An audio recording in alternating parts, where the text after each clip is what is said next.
Welcome. Crossover Report, three guys, one mic, coming at you with another episode. Messed that up in the beginning. Scared you, Nick.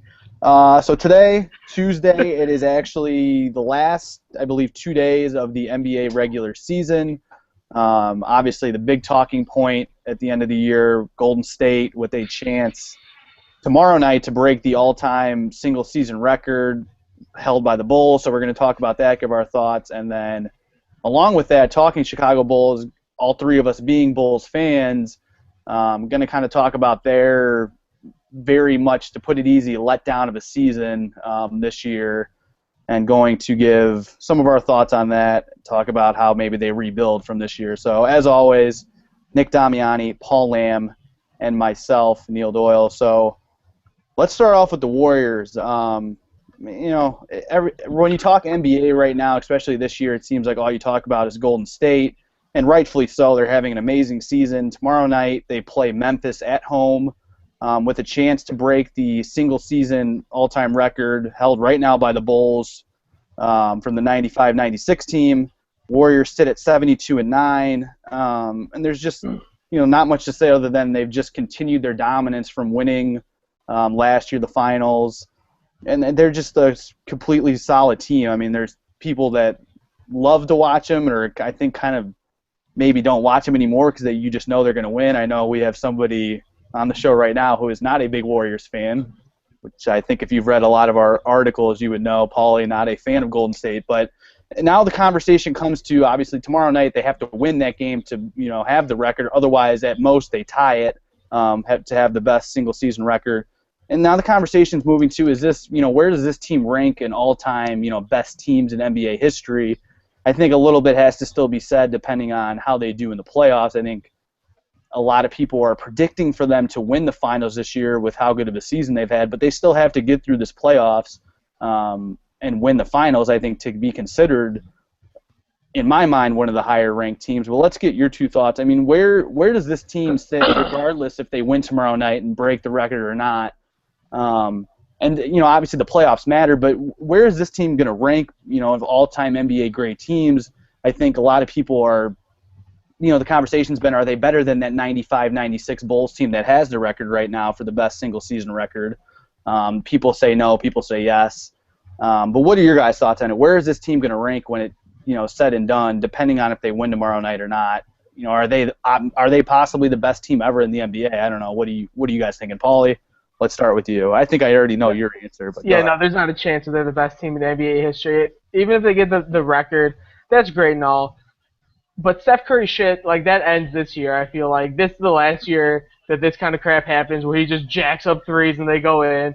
Like, it's just lucky. And it's been a season of being lucky. They don't even hold a candle to the Bulls. If you play with 95, 96, rules, and you can hand check, Steph Curry would be out the game after one quarter. He would be out the game. He couldn't take it. I can promise you that. Draymond Green against Dennis Rodman, Draymond Green wouldn't be flexing his muscles and talking all sorts of stuff all game. They're a good team. They're a top 10 all-time team with the record, probably even top 5. They're not better than the 95-96 Bulls. They had a guy called Michael Jordan who is the best player of all time, and a lot of people say Scottie Pippen is the top 5 player of all time too. So it's not even a question that they're whatever, behind the Bulls, because they are. It's not even close. Not even close. Nick? Whew. Wow, that was a lot of hate. Anyways, I would say they're definitely a top 5 team. Was that even false, though? No, none of it was false. What? Well, I mean, I don't think you're saying in a 7-game series, the Bulls win a sweep 4 straight. I'd say it's 4-1. I'll give the Warriors 1 off 3-point shooting. That's respectable. I can live with that. No, they're not better than 96 Bulls, but they're still a top 5 team. I mean, anytime you go, what are they, 72-9 right now? That's impressive in professional sports. They're playing professional NBA teams night in and night out. But a lot of things got to go right for you to finish a season like this. You got to survive injuries and a lot of different stuff that most teams deal with throughout the regular season. And they've had that luck this year, like Paul was talking about. I don't know about all the lucky shooting. They got some of the best shooters in history. Steph Curry might be the best shooter in history when it's all said and done. Yeah, I mean, he's not, but yeah, keep going. Go ahead. I'll wait for you to name somebody better. Ray Allen. Ray Allen. Can I say this? The best shooter in history, we're less than a year removed from him getting shut down by Matthew Dellavedova in one half of a game in the NBA Finals. That happened. And You're talking about one series. You're talking about one series. How about we look at the main body of work? MVP. How many times did Jordan lose the Finals MVP? That didn't happen. I'm not saying he's the best player to ever play the game. I'm saying he's the best shooter. He's the best shooter. It's pretty easy to say that. The rate he's hitting his three-pointers and the percentage he's shooting it at, it's pretty obvious he's the best one. I think Klay Thompson. And he's not just catch and shooting like Ray Allen did a lot. He's creating his own shot and pulling up and shooting and getting off. You're talking about 38-year-old Ray Allen, not 24-year-old Ray Allen who's creating his own shots. But keep on going. Okay, but hey, Steph's a better shooter than him. It's a fact. It's well known. Clay might end up being a better shooter than him, if we're being honest. Clay's better shooter than Steph, so yeah, definitely. Oh, no, he's not. No, cleaner form. Perfect form. All that matters is go in. Anybody can have good form. Doyle's got good form. Doyle just has no arc on it. No arc. My form ever since 8th grade IJP has just lost me. I don't have it anymore. I don't know. I mean, it's a good conversation. I think. Well, Nick, you said what? They're easily a top. I mean, there's no question this is not a top 5, right? All-time team. Right. I agree with you. I don't think they're better than that 95-96 team. I think Charles Barkley said in an interview a few weeks ago that he would give the Warriors maybe one game. If you play with the rules back in 95-96, there's no way this Golden State team is physical enough to handle that Bulls team. But they're easily going to be a top 5 team of all time. I think if they win the finals, they might probably solidify themselves as maybe a second-best team behind that Bulls team, maybe third. They got to win the finals, obviously. But that's the conversation everybody's having right now. They have a chance tomorrow night to break that record. And if they win it, that's great. They still have to perform in the playoffs. It's not going to be easy in the West. I mean, it's been a pretty easy regular season for them, but they still have got teams to get by. And if they break that record tomorrow night, it's a great milestone because it's been held for 20 years now by that Bulls team, and that's a hard thing to do, to only lose possibly 9 games in a whole 82 game season is ridiculous. So they have a chance tomorrow night. I believe that's a 9:30 game on ESPN. So I'm sure that's going to get a lot of speculation, a lot of views. It might be maybe one of the highest watched games in a regular season in quite some time, with that chance for them to break the record. I don't know. Are either of you two going to be watching? I think more people are going to watch Kobe's last game than that, to be honest. I'm going to be watching Kobe. The Grizzlies don't have a chance, and I know they gave him a good game in Memphis, but you have the crowd behind you. The Grizzlies will lose by like 30 tomorrow night. Yeah, I don't want to be that guy. But I respect Kobe, but I really don't care that it's his last game. I won't be crying like a lot of people are saying they will be. He basically hasn't been playing for like the last 2 years, I feel like. So I don't think anything's going to really change. It's been like this. Yeah.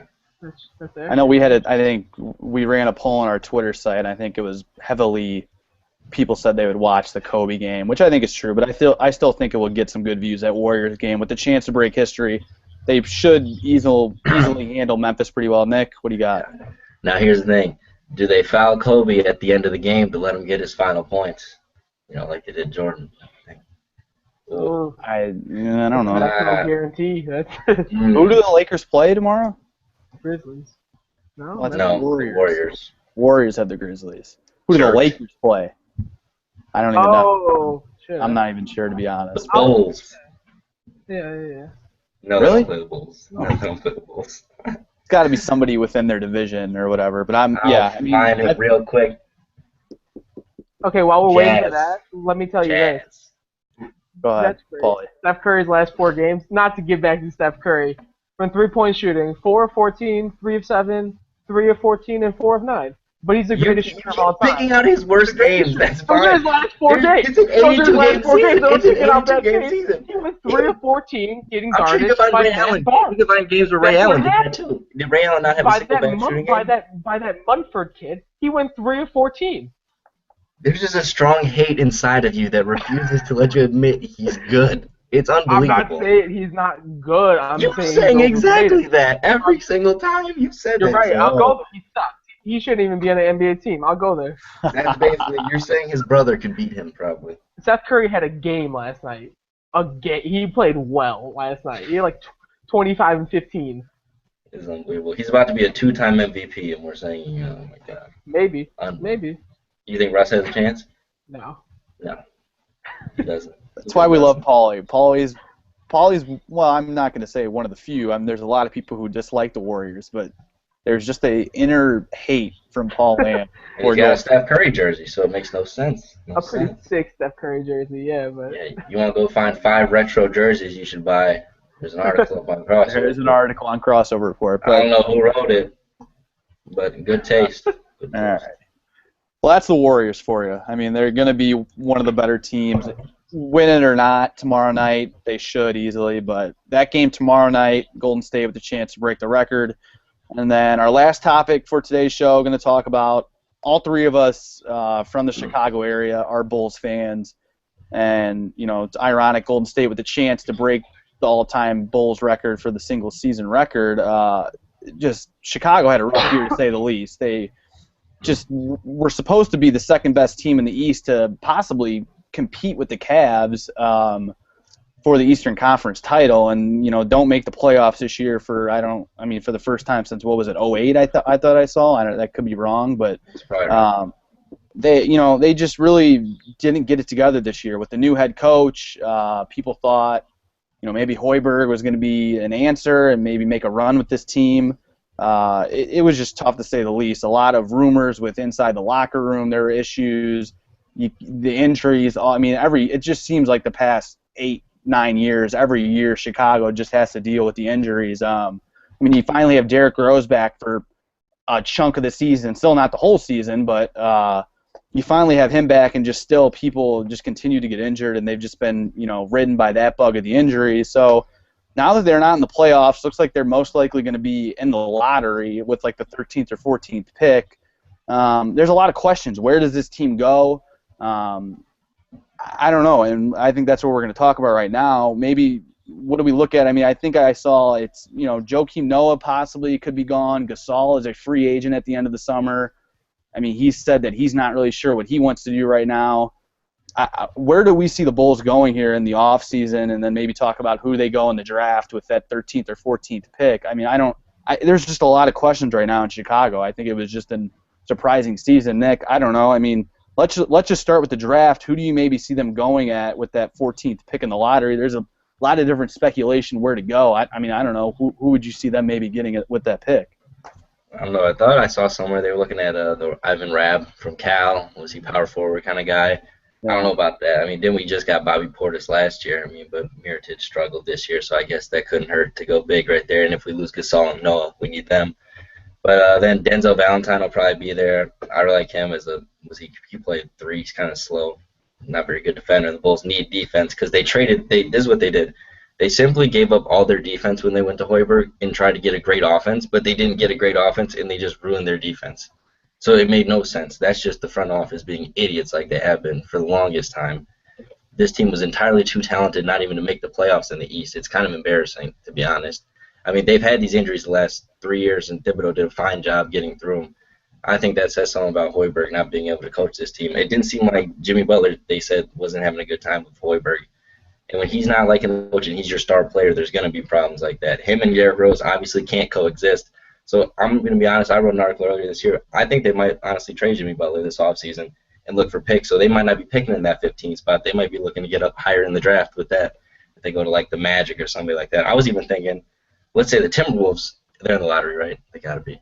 Oh, yeah. Let's say they get the pick. Yeah. Why don't we just send Jimmy Butler to the Timberwolves, get the first pick, so then they can have a starting lineup of Rubio, Butler, Wiggins, and Towns, because they need some veteran kind of guy over there. We get Brandon Ingram. Well, who would be interested probably in that would probably be the Celtics. They have the Nets pick, so that could be.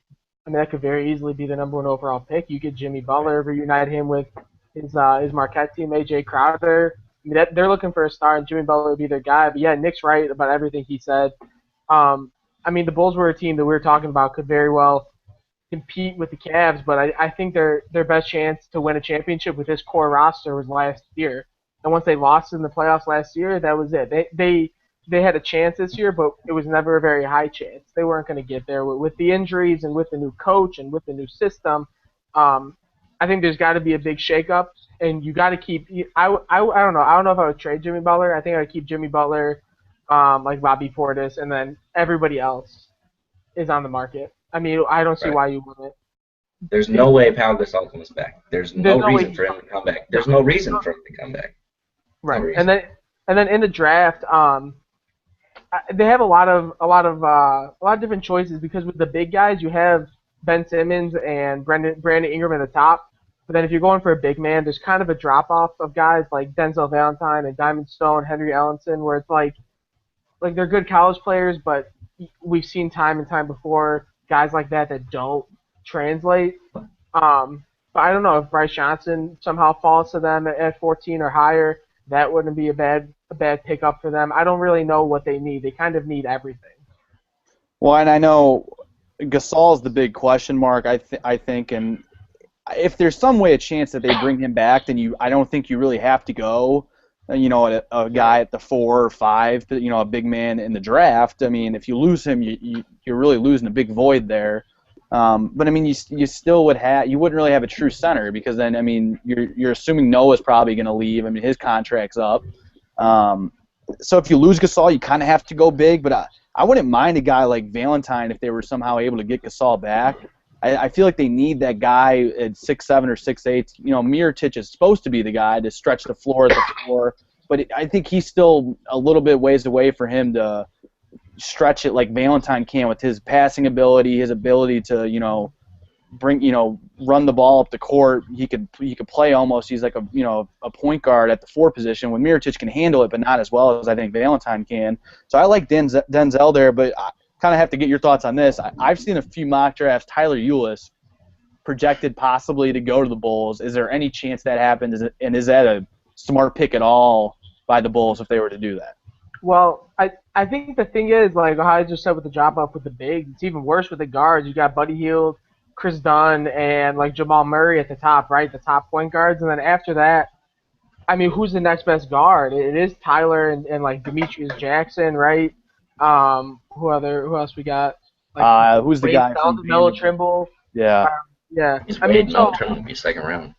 Yeah, exactly. But that's what I'm talking about. There's a big drop off. So I mean, you either take a foreign guy or you take a big guy like Scale, or you go with a guy in Tyler, Demetrius Jackson, where you know what you're going to get with them. It's a safe pick. I mean, I don't like neither of those guys are going to be big superstars on a team. I don't think, but you know that they're going to be able to come in, hold the floor down, control the pace of the game. So I don't think it would be crazy for them to pick Tyler. At the same time, I mean, I don't know. I don't know. That's risky. It is. I mean, like you said, they've never really had. I mean, it's always been the last 5 years bringing in some type of backup point guard. Now, I mean, Aaron Brooks' contract's up. E'Twaun Moore's contract is up after this year. You have Justin Holiday on the bench, who is not anything special. So, I mean, I could see them going with Tyler. I think it just depends on what happens if you're with Gasol. I mean, who knows? The Bulls could really just I don't think it would surprise anybody, like you said, if they just shook it up completely, where, I mean, they put everybody on the market. I mean, guys like Mirotic, Gibson's contract is up after next year. Derrick Rose only has a year left on his contract. I mean, Derrick Rose.